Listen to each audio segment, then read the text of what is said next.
Me llamo Raúl, y lo que voy a contarles no es algo de lo que me sienta orgulloso, pero es una carga que traigo en la espalda desde 1994.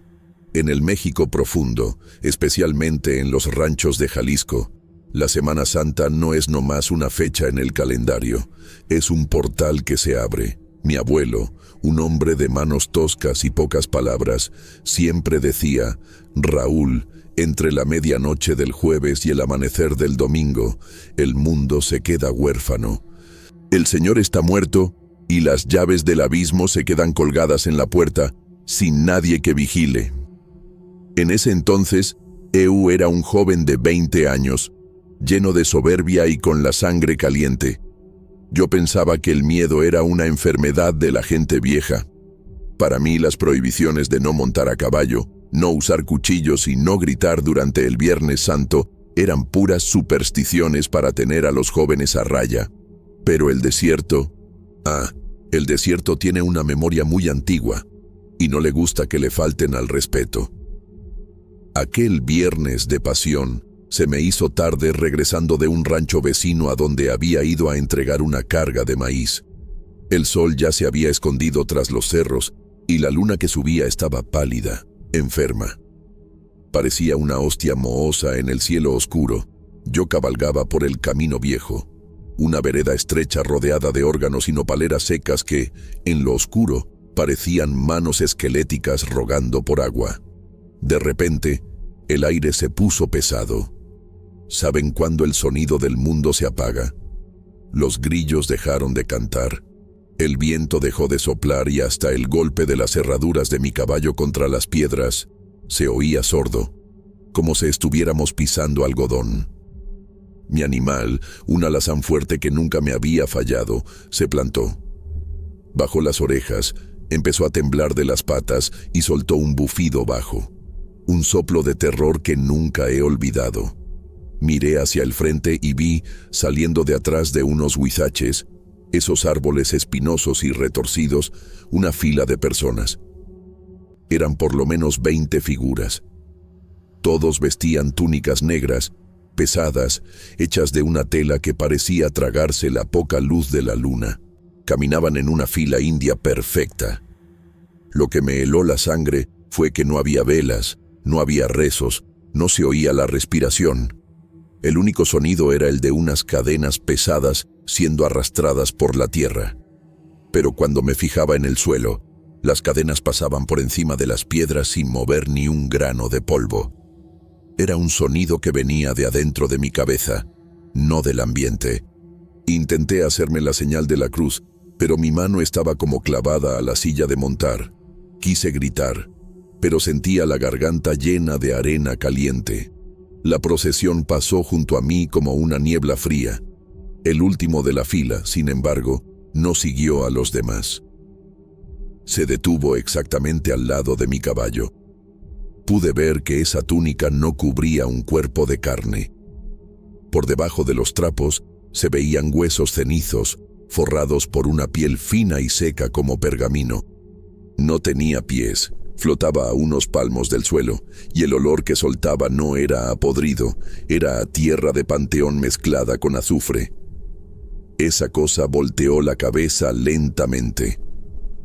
Donde debían estar los ojos, había nomás 2 agujeros infinitos, negros como el fondo de un pozo seco. Estiró un brazo largo, cuyas uñas amarillas y chuecas parecían garras de un ave de rapiña. En la palma de la mano, sostenía un bultito hecho de un trapo áspero, manchado de una sangre oscura, casi negra.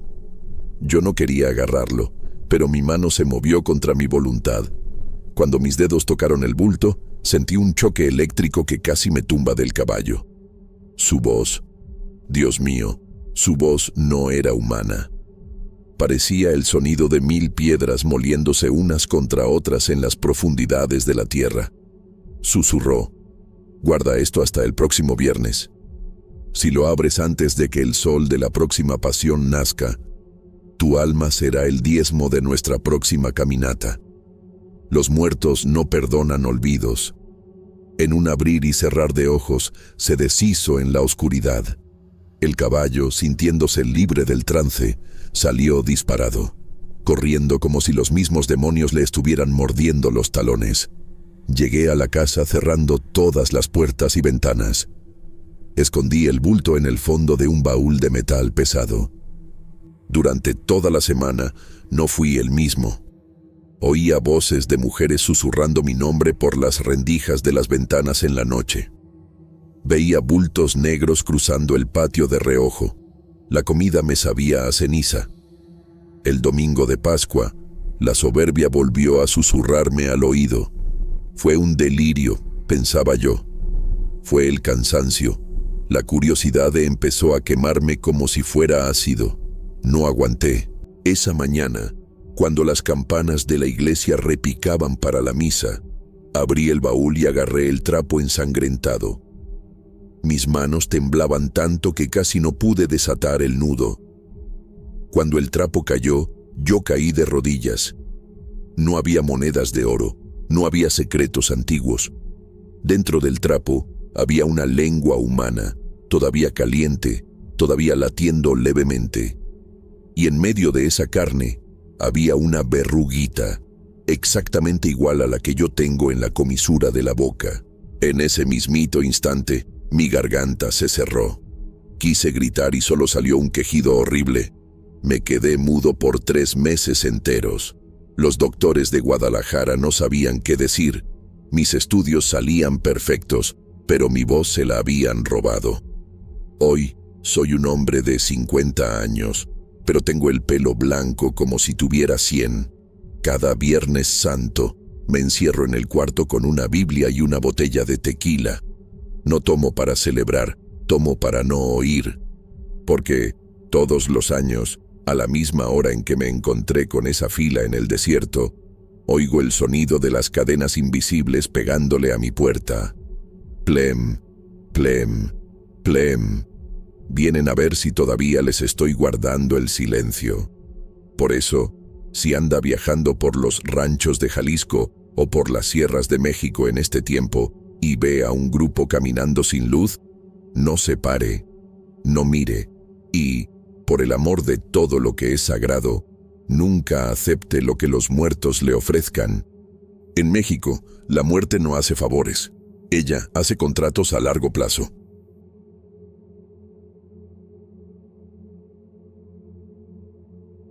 Mi nombre es Mateo. Lo que voy a contarles no es una historia de fantasmas común, de esas que se oyen para pasar el rato. Es una advertencia. En mi pueblo, en lo profundo de Michoacán, la Semana Santa no son vacaciones, es un sitio. Existe una herida abierta en la tierra mexicana, una cicatriz que sangra cada vez que el calendario marca el Viernes de Dolores. Mi madre siempre decía: Mateo, el día en que el Señor muere, el mundo se vuelve un cuarto sin dueño. El diablo no necesita tumbar la puerta, se viste de santo, usa el perfume del incienso y espera a que cometas un solo error. Y el error de mi familia fue el banquete. En aquel año de 1998, el aire en nuestra casa no estaba nomás caliente, estaba espeso, como si estuviéramos respirando el aliento de algo que esperaba debajo de las tablas del piso. Nos despertamos temprano. El sol de Michoacán pegaba en las paredes de adobe con una furia que no era normal. Seguíamos el ayuno riguroso. Nada de carne, nada de risas, nada de música. El radio de pilas estaba apagado, y hasta el balido de las chivas en el corral parecía haber sido sofocado por una mano invisible. Mi hermana menor, Elena, de apenas 12 años, estaba en la cocina. Era una niña alegre, pero ese día sus ojos estaban opacos, como mármol viejo. Mi madre limpiaba los pescados que mi padre había traído del río la noche anterior. El olor a escamas y a agua estancada llenaba todo el lugar.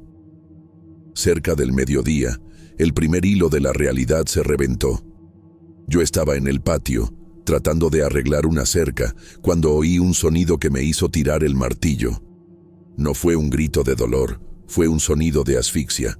Corrí a la cocina. Elena estaba paralizada. con las manos temblorosas sosteniendo un cuchillo con mango de hueso. Sobre la tabla de madera había un pescado grande, ya limpio, sin tripas y sin cabeza.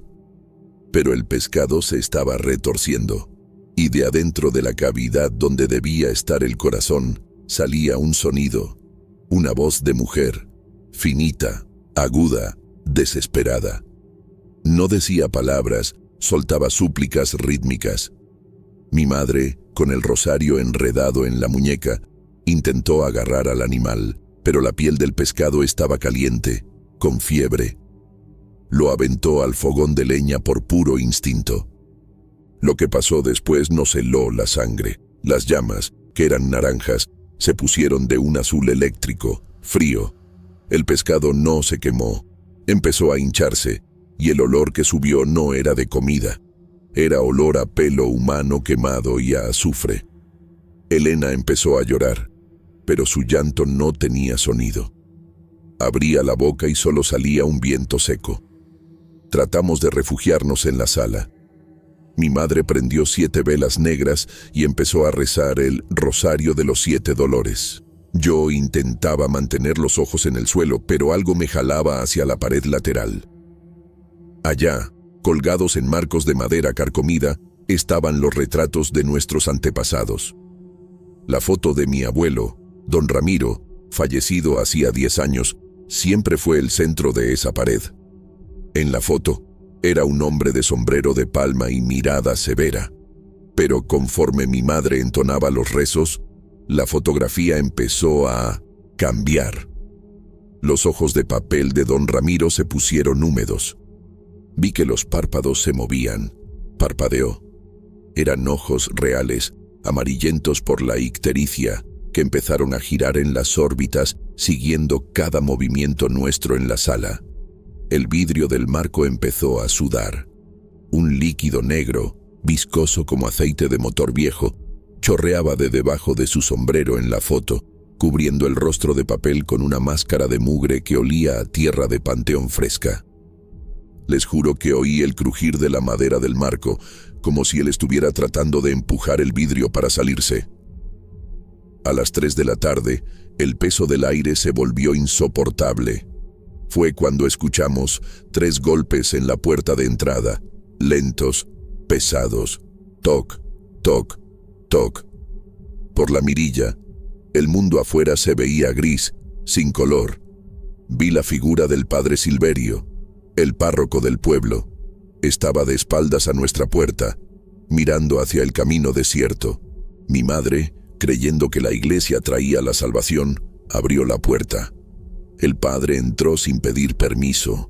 No olía a incienso, olía a closet enmohecido. Caminó hasta el centro de la sala y se volteó. Elena soltó un quejido de pavor. El padre no tenía manos. Las mangas de la sotana negra terminaban en puños cosidos con hilos de alambre de púas. En lugar de manos, cargaba 2 cirios negros enormes, ya prendidos, pero la llama no consumía el pábilo. Parecía chupar la oscuridad hacia dentro de sí misma. Abrió la boca para darnos la bendición, pero su lengua era negra y bífida. Antes de que pudiera decir la primera sílaba, miles de moscas panteoneras empezaron a salir de su garganta. En segundos, las paredes blancas de nuestra sala se pusieron negras, cubiertas por un tapete vibrante de insectos que zumbaban en una frecuencia que hacía que nos dolieran los dientes. Mi madre, en un trance profundo, como si estuviera siendo controlada por hilos invisibles, empezó a poner la mesa del comedor. Puso nuestra mejor mantilla de encaje. El padre sin manos se sentó en la cabecera. Apagó las llamas de los cirios presionándolos contra sus propios ojos. La casa se hundió en una oscuridad total, excepto por un brillo fosforescente que salía de las moscas en las paredes. Mi madre sirvió los platos. Cuando la luz de un relámpago afuera iluminó la mesa por un segundo, lo vi. Nuestros platos estaban llenos de un lodo cenizo, burbujeante, de donde salían dientes humanos, muelas y colmillos, todavía con las raíces ensangrentadas. «Coman», susurró el padre. Su voz parecía venir de debajo del piso de la casa.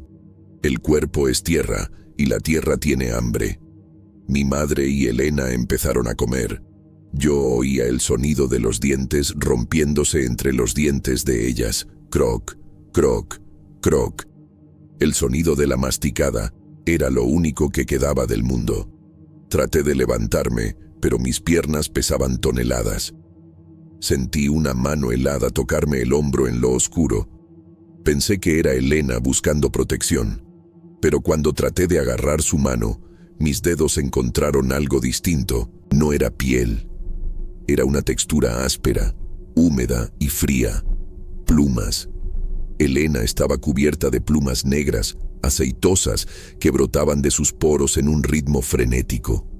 Su cuello empezó a tronar, girando lentamente, hasta que su cara estuvo viendo exactamente hacia mi espalda, mientras su cuerpo seguía de frente. Me susurró al oído con una voz gutural que cargaba el peso de siglos.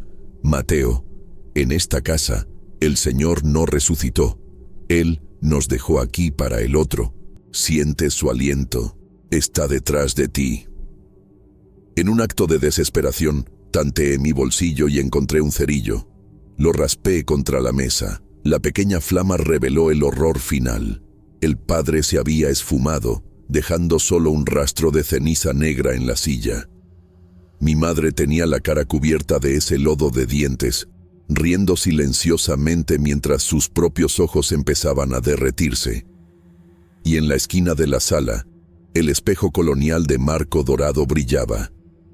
Oí la voz de mi abuelo don Ramiro, saliendo de adentro de mi propio pecho ahora. No mires al espejo, Mateo, en el Viernes de Dolores. El espejo no refleja el cuerpo, refleja lo que va a ocupar tu lugar cuando te mueras. Miré por un milisegundo. No vi mi cara. Vi a una criatura de piel transparente, sin nariz, con brazos largos que terminaban en garras, vistiendo mi propia ropa. La cosa en el espejo me sonrió y empezó a atravesar el cristal. No sé cómo salí de ahí. Recuerdo correr por el cerro de Michoacán, sintiendo cómo las piedras me cortaban los pies, oyendo las voces de 1000 procesiones invisibles gritando mi nombre entre las nopaleras. Corrí hasta que el primer rayo de sol del sábado de gloria tocó el horizonte. Cuando volví, la casa estaba impecable. El olor a azufre se había ido. Mi madre estaba barriendo el patio y Elena estaba jugando con una muñeca de trapo. Me miraron con extrañeza. ¿Dónde te metiste, Mateo? Estábamos preocupadas, dijo mi madre, con la voz más dulce del mundo. No se acordaban de nada, ni de las moscas, ni del padre, ni del lodo. Pero yo sé. Lo sé porque, desde ese día, perdí la capacidad de llorar. Mis ojos están siempre secos, como si me los hubieran quemado por dentro. Y todas las noches, cuando paso frente al espejo del pasillo, ya no veo mi reflejo al instante. Hay un retraso. La imagen en el espejo se mueve un segundo después de mí. Y siempre está sosteniendo un pequeño cuchillo de hueso, esperando el momento en que voy a bajar la guardia.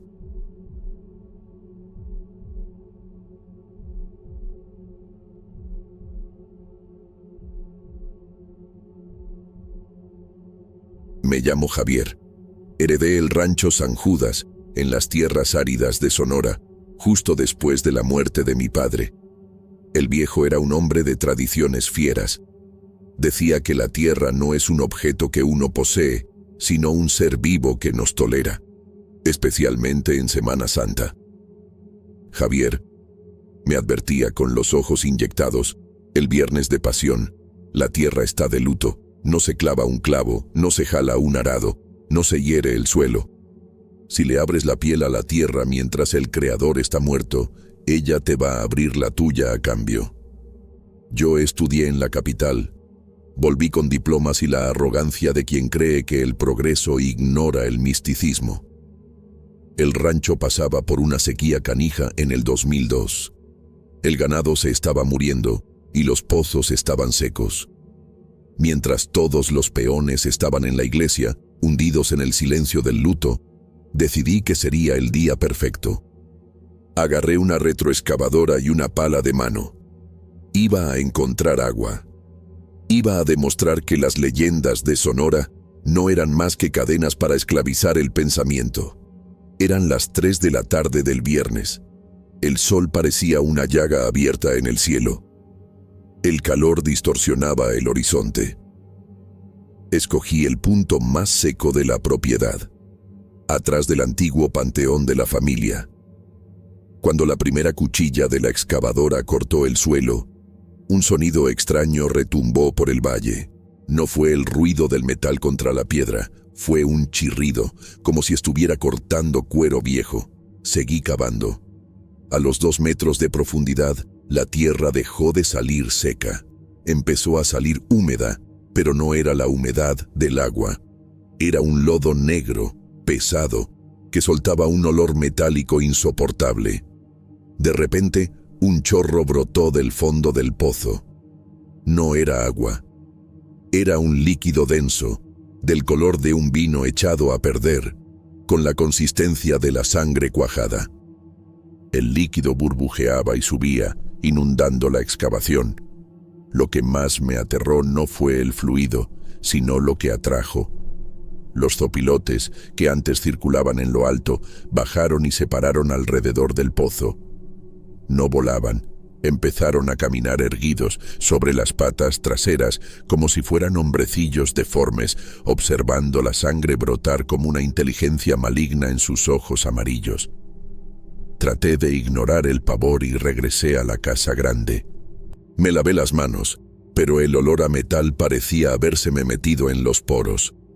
Esa noche, el silencio en el rancho era absoluto, pero yo sentía una pulsación viniendo del suelo, un latido rítmico que hacía que los vasos de vidrio vibraran en la mesa.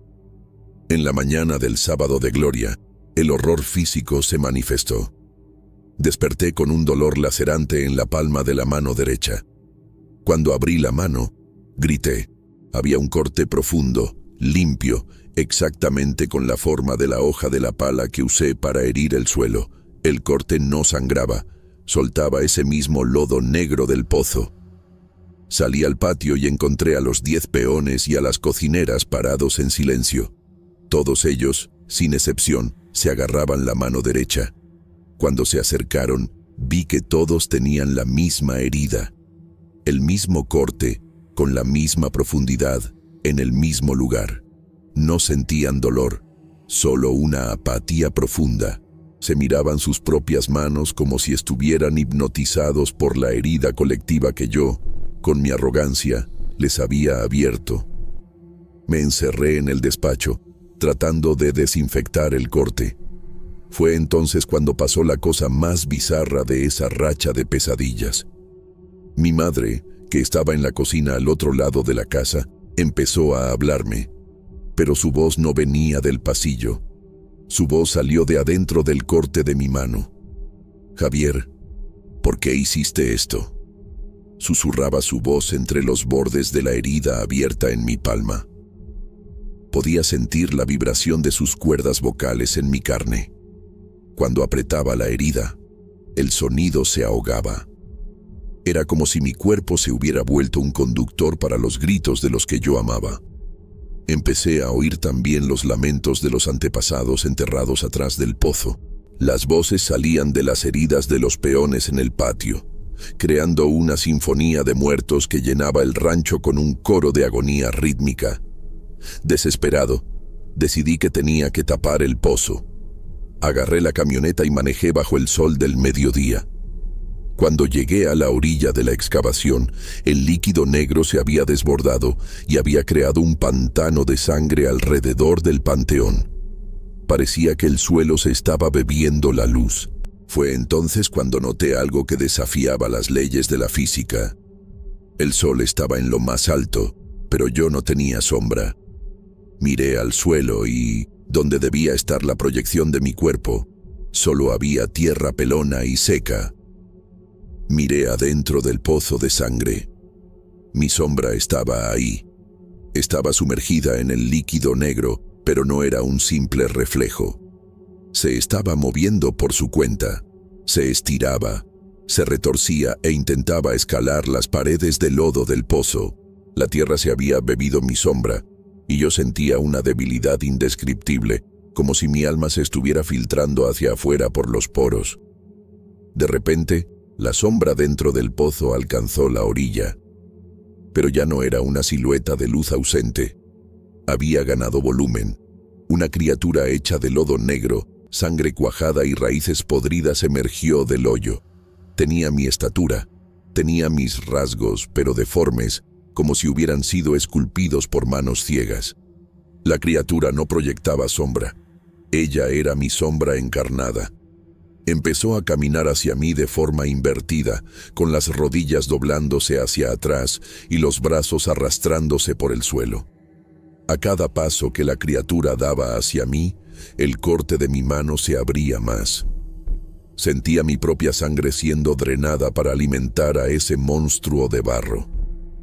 Los zopilotes erguidos empezaron a graznar al unísono, un sonido que parecían risas humanas. Me di cuenta del plan de la tierra.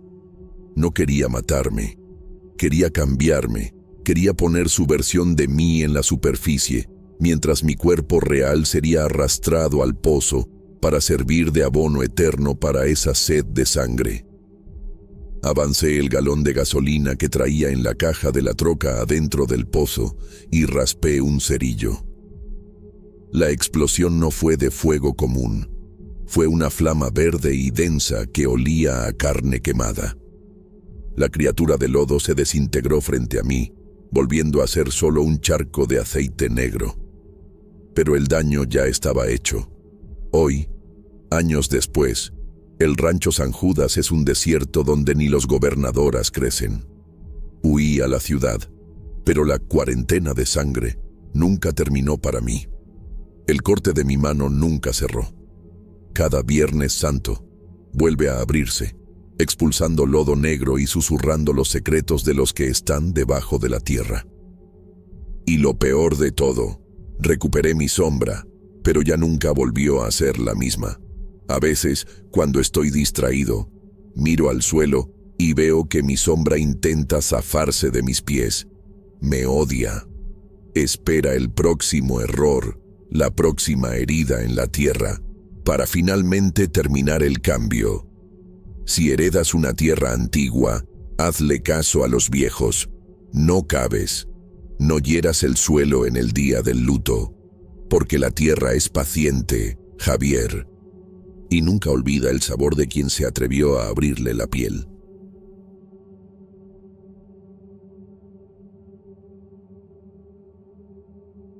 Mi nombre es Alejandro.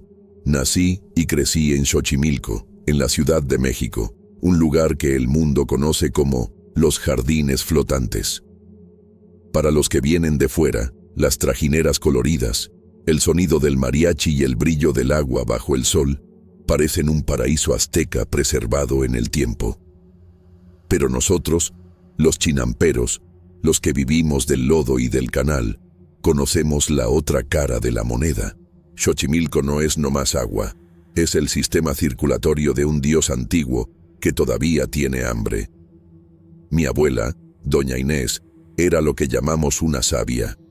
Ella no solo rezaba el rosario, platicaba con las raíces de los agüejotes, los árboles que sostienen las chinampas en su lugar. En el Jueves Santo de 1992, el aire cambió. No era nomás el calor húmedo del valle, era un olor a fierro y a flores podridas que subía de los canales. Ella me agarró del brazo, con sus manos que parecían garras de cuero seco, y me dijo: Alejandro, escúchame bien. Cuando el Señor entra en su sueño de muerte el viernes, el agua pierde el juicio. Se vuelve un espejo para el Mictlán, el mundo de los muertos. Si ves un brillo en el fondo del canal que no sea el reflejo de la luna, cierra los ojos. Si el agua sube para besarte los pies, corre. Porque en estos 3 días, el agua no quiere nomás reflejar tu imagen, quiere cambiarte el alma por lodo y olvido. Yo tenía 18 años. A esa edad, uno cree que el miedo es algo que nomás le pasa a los demás. No sabía que Xochimilco me estaba marcando, esperando el silencio de Dios para cobrarme el diezmo de sangre. Era viernes de pasión. El pueblo de Santa María Nativitas estaba en un silencio que calaba los oídos. Ni un radio prendido, ni un niño corriendo, ni los perros ladraban. El México rural se detiene durante el luto de Cristo, y ese vacío lo llenan cosas que no pertenecen al día. Mi primo, Mateo, era lo opuesto a mí.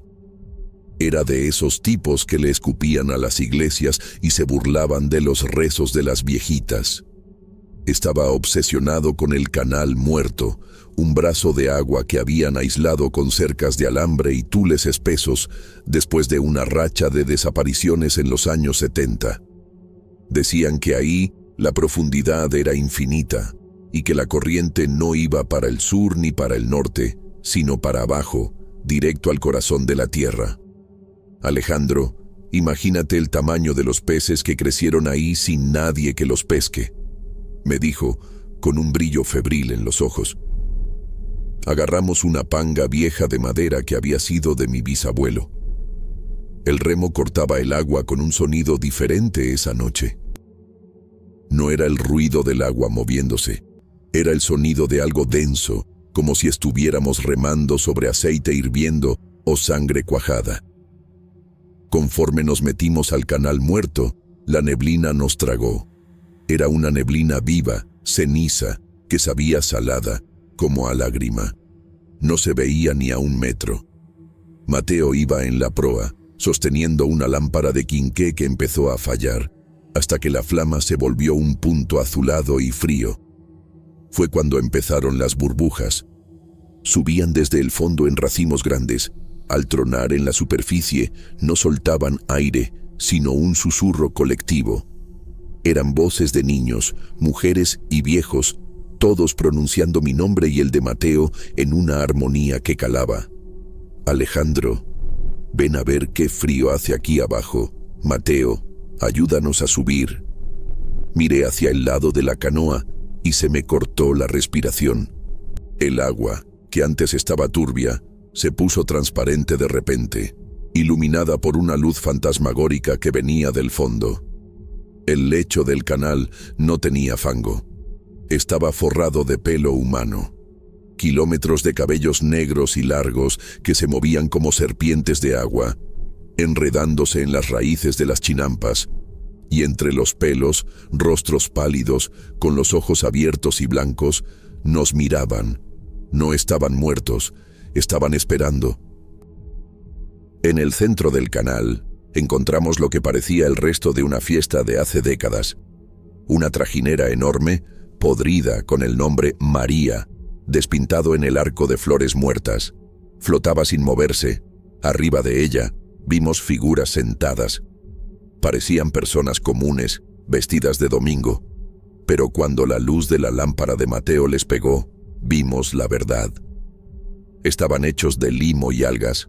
Sus ropas estaban tejidas de musgo. Estaban sentados alrededor de una mesa donde la comida eran corazones de lirios acuáticos que latían como órganos de verdad. El padre de esa congregación maldita se levantó. No tenía piernas, su cuerpo terminaba en una masa de tentáculos de lodo que se metían directo al agua del canal. Estiró la mano hacia nosotros. En ese momento, cientos de manos de limo salieron del agua alrededor de nuestra panga.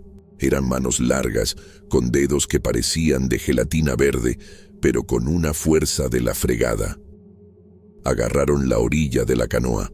Mateo intentó pegarles con el remo, pero cada vez que el remo tocaba el agua, regresaba cubierto de una sustancia viscosa que empezó a carcomer la madera. El horror físico se volvió algo mucho peor. Se nos rompió la percepción. Miré la superficie del agua y vi mi reflejo, pero el reflejo no imitaba mis movimientos. El Alejandro del agua estaba parado, mirándome con una sonrisa que le partía la cara de oreja a oreja. Mi reflejo empezó a hablar, pero su boca no se movía. La voz salía de adentro de mis propios oídos. ¿Crees que tú estás arriba y yo abajo, Alejandro? En Semana Santa, el agua voltea el mundo. Tú eres el reflejo ahora, y yo soy el dueño de tu carne. Sentí manos heladas, húmedas, saliendo de adentro de mi propia piel. El reflejo estaba tratando de jalarme hacia él a través de la mirada. Mateo, a mi lado, empezó a vomitar agua del canal, pero no era agua normal. Era una agua negra y espesa, llena de renacuajos chiquitos, con cara de gente que intentaban nadar de regreso a su garganta. Desesperados, remamos hacia la orilla de la chinampa más cercana, la isla de las muñecas.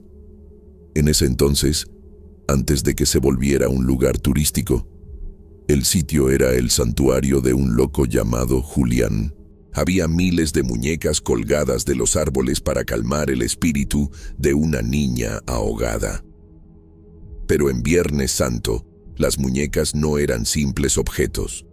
Al acercar la canoa, las muñecas empezaron a llorar. Pero no era un llanto de plástico, era sangre de verdad que chorreaba por los troncos. Los ojos de vidrio giraban como locos. Vimos bultos saliendo de abajo del lodo de la isla. Eran los caminantes del agua, gente que se había perdido en los canales en los 60 y 70. Sus cuerpos estaban hinchados, la piel tan transparente que dejaba ver peces nadando dentro de sus estómagos. No tenían huesos, se movían como pulpos terrestres, arrastrándose por el fango hacia nosotros. Uno de ellos era el tío Pancho, que había desaparecido en el 82. Estiró un brazo que parecía una manguera llena de lodo y susurró: «El agua tiene sed, Alejandro. Ya te guardó un lugar junto a la niña». El canal empezó a dar vueltas. Un remolino gigantesco se formó en el centro del canal muerto, pero el agua no giraba sola. Traía los cuerpos de todos los que se había llevado la leyenda. Vimos el remolino volverse una boca gigante, con dientes que eran estacas de madera vieja y huesos de animales sacrificados. A Mateo se lo jaló. Una mano de limo, gigante, del tamaño de un tronco, salió del fondo y lo agarró de la cintura. No le dio tiempo ni de gritar. En cuanto tocó el agua, su cuerpo se empezó a deshacer, volviéndose una mancha de aceite verde que se tragó el canal. Me acordé de las palabras de doña Inés: «La sangre paga la sangre». Agarré el cuchillo de pesca y, como en un trance, me hice un tajo profundo en la palma de la mano. Dejé que la sangre cayera directo en la boca del remolino. El canal soltó un sonido que no puedo describir, una mezcla de rugido de animal con el grito de 1000 mujeres. El agua hirvió soltando un vapor negro que olía a carne quemada. El remolino escupió a Mateo, flotó como si fuera un corcho. Lo jalé a la canoa, pero ya no pesaba nada. Era como si fuera nomás una cáscara vacía hecha de pura piel y pelo. Regresamos remando como hipnotizados. Cuando el sol del sábado de gloria tocó el agua, la neblina se quitó y el canal muerto simplemente ya no estaba. Donde pasamos la noche, ahora había nomás un pantano seco por donde no se podía pasar. Mateo nunca volvió a ser el mismo. Se pasó el resto de sus días sentado en el embarcadero, mirando al fondo. No hablaba, no comía, nomás tomaba agua del canal obsesivamente. Cuando murió, 6 meses después, la autopsia reveló algo que el legista de Xochimilco nunca pudo explicar. El cuerpo de Mateo no tenía órganos. Por dentro estaba lleno de lodo, conchas de caracol y lirios acuáticos blancos. Hoy vivo lejos de Xochimilco, en el concreto seco de la ciudad. Pero el agua nunca me olvidó. Cada Semana Santa, las paredes de mi departamento empiezan a sudar un líquido verde y pegajoso. La coladera de mi baño huele a flores podridas. Yo sé que el canal muerto no es un lugar físico. Es un estado en el que se pone la tierra mexicana cuando el cielo está vacío. Si vas a Xochimilco en estos días santos y el ruido de los mariachis se calla de repente y el agua se pone demasiado calma, no mires para abajo y por lo que más quieras, no dejes que caiga ni una gota de tu sangre en esas aguas. porque las manos de Limo siguen ahí, tejiendo redes con el pelo de los ahogados, esperando a que alguien como tú decida remar por donde el Señor no vigila. Xochimilco se acuerda de todo. Y el agua tiene una paciencia de siglos para los que ya marcó con el toque del lodo.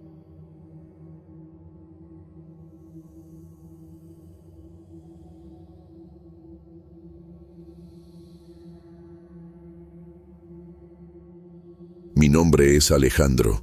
Nací y crecí en Xochimilco, en la Ciudad de México, un lugar que el mundo conoce como los jardines flotantes.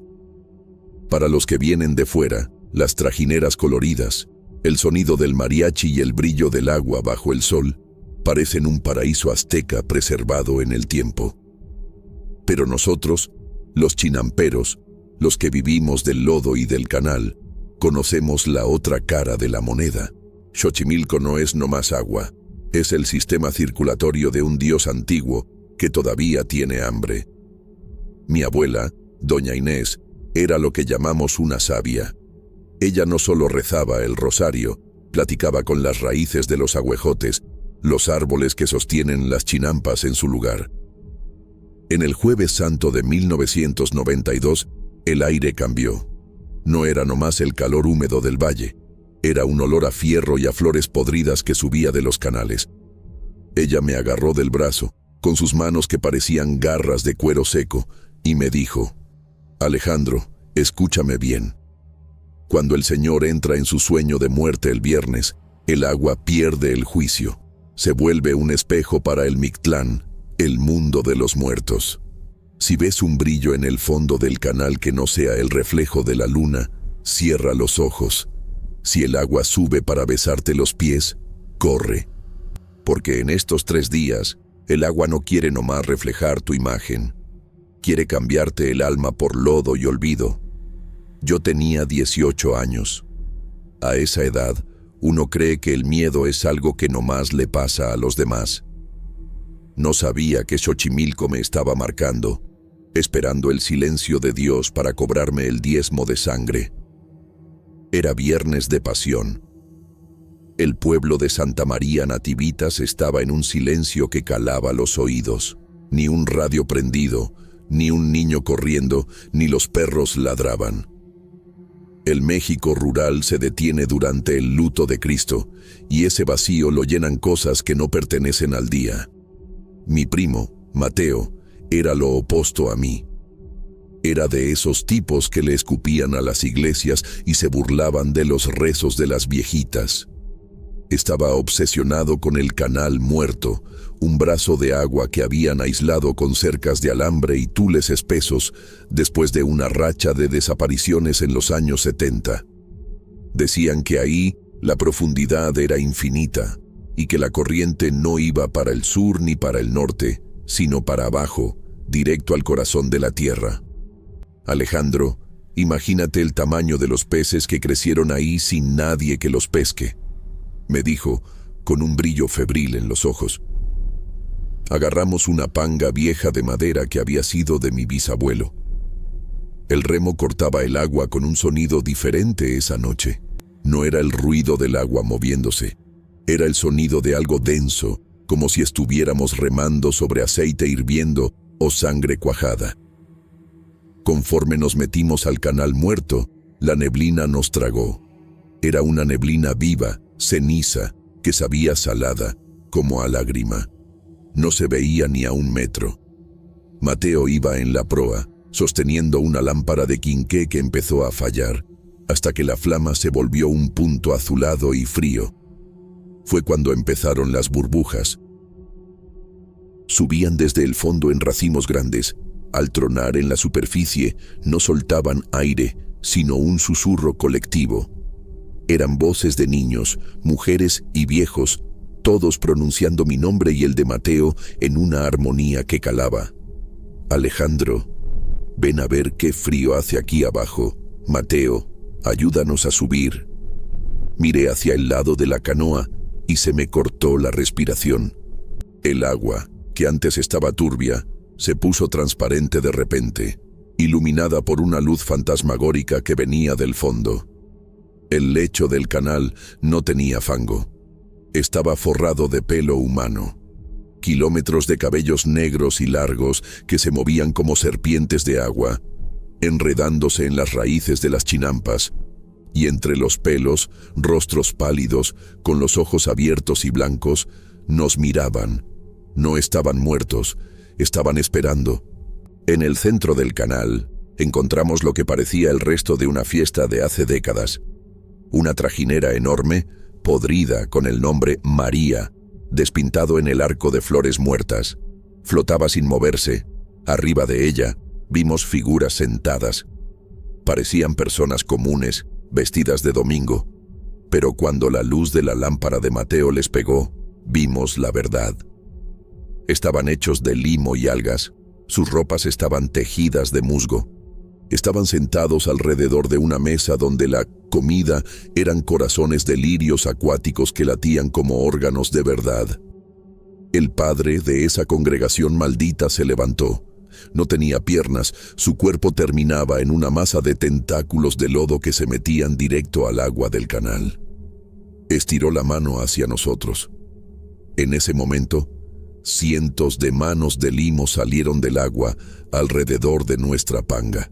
Eran manos largas, con dedos que parecían de gelatina verde, pero con una fuerza de la fregada. Agarraron la orilla de la canoa. Mateo intentó pegarles con el remo, pero cada vez que el remo tocaba el agua, regresaba cubierto de una sustancia viscosa que empezó a carcomer la madera. El horror físico se volvió algo mucho peor. Se nos rompió la percepción. Miré la superficie del agua y vi mi reflejo. Pero el reflejo no imitaba mis movimientos. El Alejandro del agua estaba parado, mirándome con una sonrisa que le partía la cara de oreja a oreja. Mi reflejo empezó a hablar, pero su boca no se movía. La voz salía de adentro de mis propios oídos. ¿Crees que tú estás arriba y yo abajo, Alejandro? En Semana Santa, el agua voltea el mundo. Tú eres el reflejo ahora, y yo soy el dueño de tu carne. Sentí manos heladas, húmedas, saliendo de adentro de mi propia piel. El reflejo estaba tratando de jalarme hacia él a través de la mirada. Mateo, a mi lado, empezó a vomitar agua del canal, pero no era agua normal. Era una agua negra y espesa, llena de renacuajos chiquitos con cara de gente que intentaban nadar de regreso a su garganta. Desesperados, remamos hacia la orilla de la chinampa más cercana, la isla de las muñecas. En ese entonces, antes de que se volviera un lugar turístico, el sitio era el santuario de un loco llamado Julián. Había miles de muñecas colgadas de los árboles para calmar el espíritu de una niña ahogada. Pero en Viernes Santo, las muñecas no eran simples objetos. Al acercar la canoa, las muñecas empezaron a llorar. Pero no era un llanto de plástico, era sangre de verdad que chorreaba por los troncos. Los ojos de vidrio giraban como locos. Vimos bultos saliendo de abajo del lodo de la isla. Eran los caminantes del agua. Gente que se había perdido en los canales en los 60 y 70. Sus cuerpos estaban hinchados, la piel tan transparente que dejaba ver peces nadando dentro de sus estómagos. No tenían huesos, se movían como pulpos terrestres arrastrándose por el fango hacia nosotros.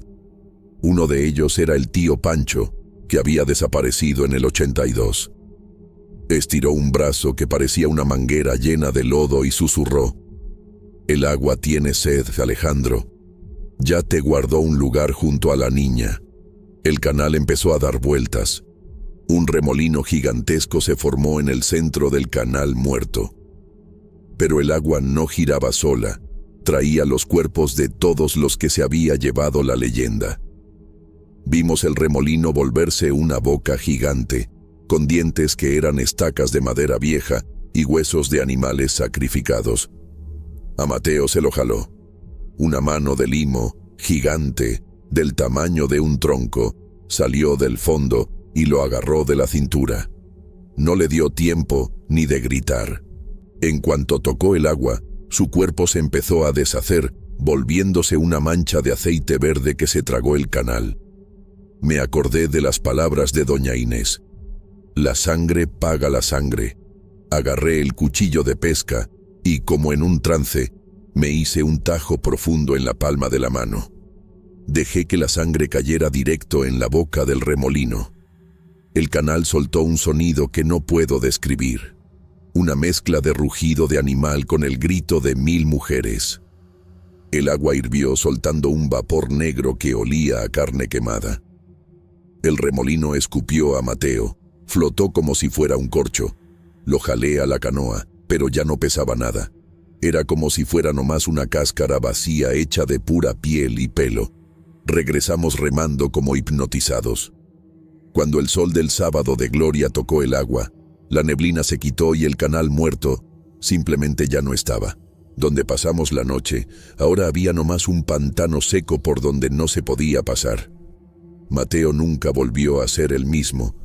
Se pasó el resto de sus días sentado en el embarcadero, mirando al fondo. No hablaba, no comía, nomás tomaba agua del canal obsesivamente. Cuando murió, 6 meses después, la autopsia reveló algo que el legista de Xochimilco nunca pudo explicar. El cuerpo de Mateo no tenía órganos. Por dentro estaba lleno de lodo, conchas de caracol y lirios acuáticos blancos. Hoy vivo lejos de Xochimilco, en el concreto seco de la ciudad. Pero el agua nunca me olvidó. Cada Semana Santa, las paredes de mi departamento empiezan a sudar un líquido verde y pegajoso. La coladera de mi baño huele a flores podridas. Yo sé que el Canal Muerto no es un lugar físico. Es un estado en el que se pone la tierra mexicana cuando el cielo está vacío.